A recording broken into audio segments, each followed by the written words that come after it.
welcome to my channel. In this video, I am going to teach you some basic concepts of coding and decoding. Coding and decoding बहुत ही आसान topic है अगर आपके basics clear होंगे इस topic में।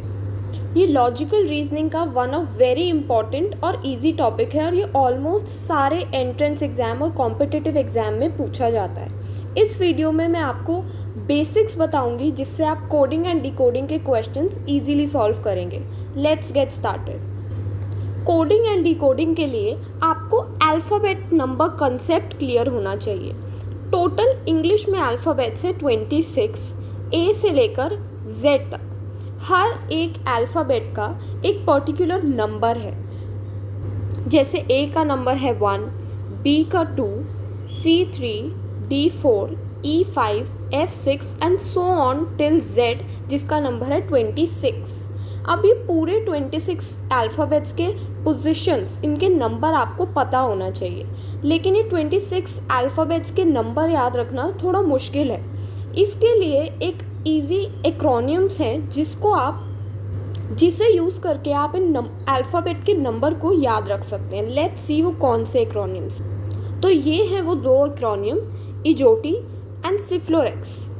इन दोनों एक्रोनियम्स में से किसी भी एक को आप चूज़ कर सकते हैं अल्फ़ाबेट्स की पोजीशन को याद रखने के लिए। पहला है इजोटी, जिसमें 5 अल्फ़ाबेट्स हैं, ई, जे, ओ, टी एंड वाई, और हर एक अल्फ़ाबेट की पोजीशन दे रखी है। ई की पोजीशन है 5, जे की 10, ओ 15, टी 20 एंड वाई 25। इन सब की पोजीशन एक दूसरे से इक्वी डिस्टेंस है, यानी इन सब के बीच में 5 अल्फ़ाबेट्स का गैप है। जैसे आपने इन एक्रोनियम को यूज़ करके अगर आपने एच की पोजीशन पता करनी है, ई एच के पास है, एच के पहले आता है ई, और हमें ई की पोजीशन पता है जो है 5। ई के बाद आता है एफ, जी एंड एच। हम 5 में +3 कर देंगे तो हमें एच की पोजीशन मिल जाएगी 8। अगर हमें टी से डब्लू की पोजीशन पता करनी है, टी के बाद आता है यू, वी एंड डब्लू, या टी की पोजीशन हमें पता है 20 है, U, V and W +3 alphabets और हो जाएंगे तो डब्लू की पोजीशन हमें पता चल जाएगी 23। तो इस एक्रोनियम से आप इजीली फाइंड आउट कर सकते हैं अल्फ़ाबेट्स की पोजीशन जो इनके आसपास है।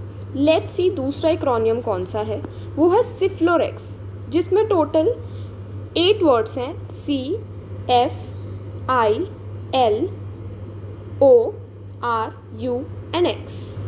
सी की पोजीशन है 3, एफ की पोजीशन है 6, आई की पोजीशन है 9, एल की पोजीशन है 12, ओ की पोजीशन है 15, आर की पोजीशन है 18, यू की पोजीशन है 21 एंड फाइनली एक्स की पोजीशन है 24। इन सब के बीच में भी इक्वल गैप है, यानी कि 3 का गैप है। अगर मुझे इसमें सी से ई की पोजीशन पता करनी है, मुझे सी की पोजीशन पता है 3, सी के बाद आता है डी और ई, यानी 2 अल्फ़ाबेट्स हैं, तो 3 + 2 करेंगे हम तो आ जाएगी 5 ई की पोजीशन। इसी तरह आप इन दोनों में से किसी भी एक्रोनियम की हेल्प से एक अल्फ़ाबेट की पोजीशन इजीली फाइंड आउट कर सकते हैं। अगला कंसेप्ट जो आपको पता होना चाहिए वो है ऑपोजिट अल्फ़ाबेट्स का। इंग्लिश में टोटल 26 अल्फ़ाबेट्स हैं और हर एक अल्फ़ाबेट का एक ऑपोजिट अल्फ़ाबेट है। ए का ऑपोजिट है जेड, बी का ऑपोजिट है वाई, सी का ऑपोजिट है एक्स, डी का ऑपोजिट है डब्लू, ई का ऑपोजिट है वी, एफ का ऑपोजिट है यू, जी का ऑपोजिट है टी, एच का ऑपोजिट है एस, आई का ऑपोजिट है आर, जे का ऑपोजिट है क्यू, के का ऑपोजिट है पी, एल का ऑपोजिट है ओ एंड एम का ऑपोजिट है एन। तो ये पूरे 26 अल्फ़ाबेट्स हैं जिनका ऑपोजिट ये दूसरे अल्फ़ाबेट्स ही हैं। इनको याद रखने के लिए आपको एक नंबर याद रखना है जो है 27। इसके लिए आपको इन अल्फ़ाबेट्स की पोजीशन पता होनी चाहिए। सपोज़ आपने ए का ऑपोजिट निकालना है, हमें ए की पोजीशन पता है इंग्लिश अल्फ़ाबेट में होती है 1, और मैंने आपको कहा है आपको ये 27 नंबर याद रखना है। और ए का ऑपोजिट फाइंड आउट करने के लिए हम 27 में से 1 माइनस कर देंगे तो आ जाएगा 26, यानी जो लेटर 26 पोजीशन पे है वो ए का ऑपोजिट होगा, यानी कि जेड। इस वो 27 इस नंबर से आप किसी भी अल्फ़ाबेट का ऑपोजिट अल्फ़ाबेट फाइंड आउट कर सकते हैं, लेकिन एक कंडीशन है, आपको जिसका ऑपोजिट फाइंड आउट करना है उसकी पोजीशन आपको पता होनी चाहिए। जैसे आपने आई का ऑपोजिट फाइंड आउट करना है, आपको ये पता होना चाहिए कि आई की पोजीशन है 9। हम 27 में से 9 माइनस करेंगे तो हमारा आंसर आ जाएगा 18, और 18 नंबर पे होता है आर, यानी आई का ऑपोजिट है आर। इस तरह आप ऑपोजिट अल्फ़ाबेट्स का कंसेप्ट भी बहुत आसानी से याद कर सकते हैं by just remembering this number 27।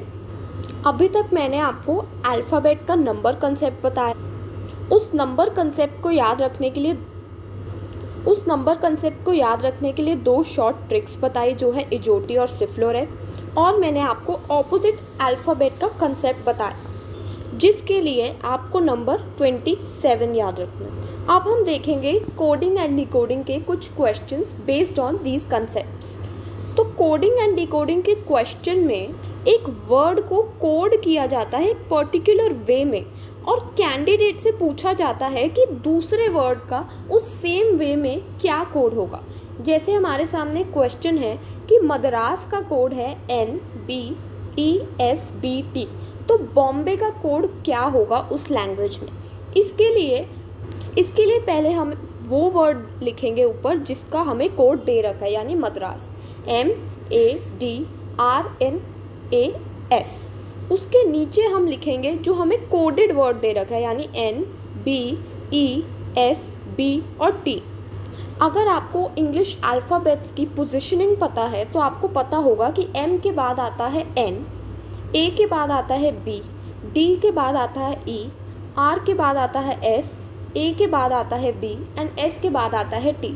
Similarly इस क्वेश्चन में भी वही कोड दे रखा है, यानी M में अगर हम +1 कर देंगे तो हमें नेक्स्ट अल्फ़ाबेट मिल जाएगा N, A में +1 करेंगे तो नेक्स्ट अल्फ़ाबेट होगा B, D में +1 करेंगे नेक्स्ट अल्फ़ाबेट होगा E, A में +1 करेंगे नेक्स्ट अल्फ़ाबेट होगा B, S में +1 करेंगे नेक्स्ट अल्फ़ाबेट होगा D। तो ये था मद्रास का NBESBT से रिलेशन। देखिए, in the above question each letter in the word Madras is moved 1 step forward to obtain the code. Bombay के लिए भी हम यही लॉजिक यूज़ करेंगे। Let's C.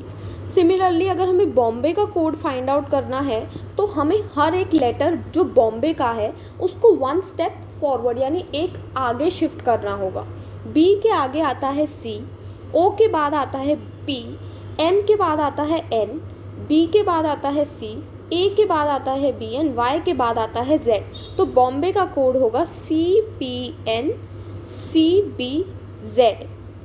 आई होप आपको इस क्वेश्चन को करने से थोड़ी क्लियरिटी मिली होगी कि कैसे इंग्लिश अल्फ़ाबेट की पोजीशन पता होना ज़रूरी है कोडिंग एंड डिकोडिंग के क्वेश्चन सॉल्व करने के लिए। अब हम नेक्स्ट क्वेश्चन देखते हैं। नेक्स्ट क्वेश्चन में हमें दे रखा है ट्विंकल को लिखा जाता है SBHOJKD।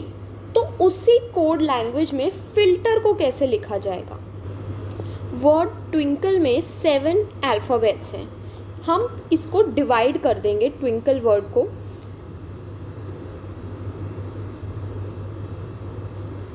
जिसमें 3 अल्फ़ाबेट्स आगे रहेंगे और 3 पीछे रहेंगे और बीच में N रहेगा। अब हमें T का हमें लेटर दे रखा है S, V का लेटर W, I का लेटर H, N का लेटर O, K का लेटर J, L का लेटर K एंड D का लेटर D। हम इस कोड को अगर हम ब्रेक करें तो हम देखेंगे T से एक लेटर पहले S होता है, W से पहले V होता है और I से पहले H होता है। यानी कि पहला जो पार्ट है TWI, उसके कोड के लिए हमें जो लेटर दे रखा है उसमें -1 करना पड़ेगा। अब देखते हैं N को। N का ऑपोजिट लेटर दे रखा है हमें O, तो यानी हमें +1 करना पड़ेगा N से O पे जाने के।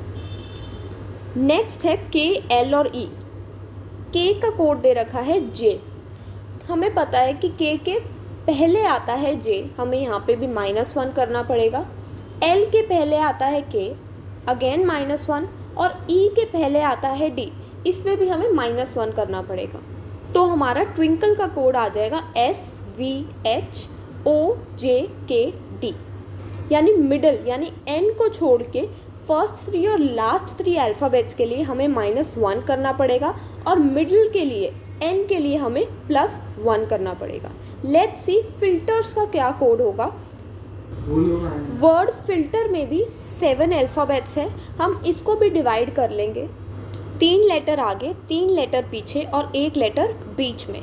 अब हमने देखा था ट्विंकल के लिए हमने फर्स्ट 3 लेटर्स में -1 करना है और लास्ट 3 लेटर में भी -1 करना है और बीच के लेटर के लिए हमें +1 करना है। तो यही लॉजिक हम यहाँ यूज़ करते हैं।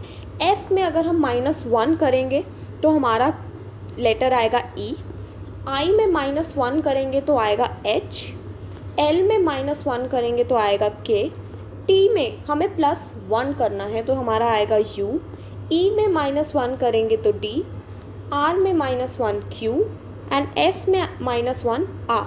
तो हमारा फिल्टर्स का कोड होगा EHKUDQR। लेट्स सी इसका आंसर क्या है।